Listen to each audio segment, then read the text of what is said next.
the one and only superstar. He is known by his name, Shakib Khan. একটা জোরে হাততালি হয়ে যাক।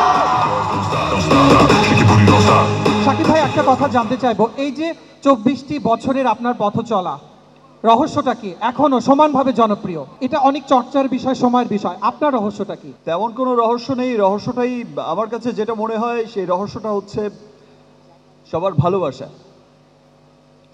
সবাই ভালোবাসে, মন প্রাণ দিয়ে ভালোবাসে।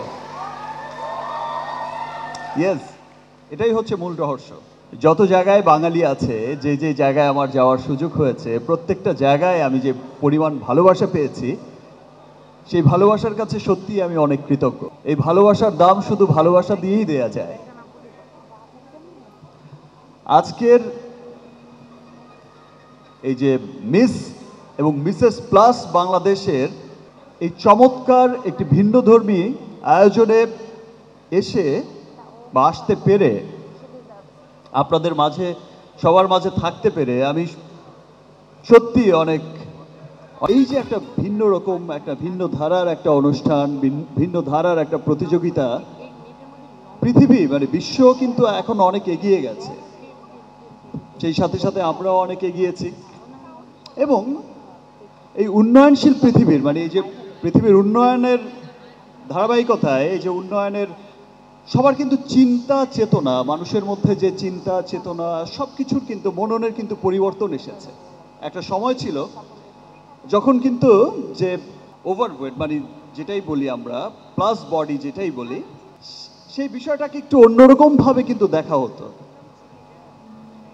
তাদেরকে আসলে বিভিন্ন রকম কটু কথা বলে, বিভিন্ন রকম একটু অন্যরকম দৃষ্টিতে তাকিয়ে তাদের সামনে এগিয়ে যাওয়ার পথকে কিন্তু অনেকটা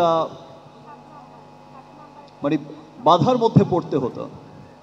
এখন কিন্তু সেই জায়গা থেকে আমরা অনেকটা বেরিয়ে এসেছি, ধাপে ধাপে এক একটা ধাপ পেরিয়ে আজকের এই মঞ্চ পর্যন্ত এসেছে। সেই জন্যেই সবাইকে, এখানে যারা পার্টিসিপেন্ট আছেন এবং আজকের যারা আয়োজক আছেন, সবাইকে আমি অনেক অনেক ধন্যবাদ জানাই এবং তাদের প্রতি আমার অনেক ভালোবাসা, তাদের সবাইকে অনেক অভিনন্দন।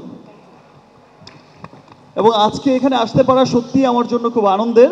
সেই জন্য আপনারা জানেন যে আমার একটি সিনেমা এবার ঈদে মুক্তি পেতে যাচ্ছে, প্রিয়তমা। এবং এইখানে যে প্রিয়তমারা আছেন, সেই প্রিয়তমাদের এবারের ঈদে আপনাদের প্রিয়জনকে সাথে নিয়ে প্রিয়তমা দেখার আমন্ত্রণ জানাচ্ছি। এবং এই পার্টিসিপেন্ট সমস্ত প্রিয়তমাদের আমার পক্ষ থেকে অনেক ভালোবাসা, অনেক শুভেচ্ছা। আপনাদের আগামী দিন, আগামী অনেক সুন্দর হোক, আগামীর পথ চলা অনেক সুন্দর, আপনারা অনেক সামনে এগিয়ে যান। অ্যাটলিস্ট আমার বলতে কখনো ভালো লাগবে যে আপনাদের সাথে আমিও মঞ্চে দাঁড়িয়েছিলাম।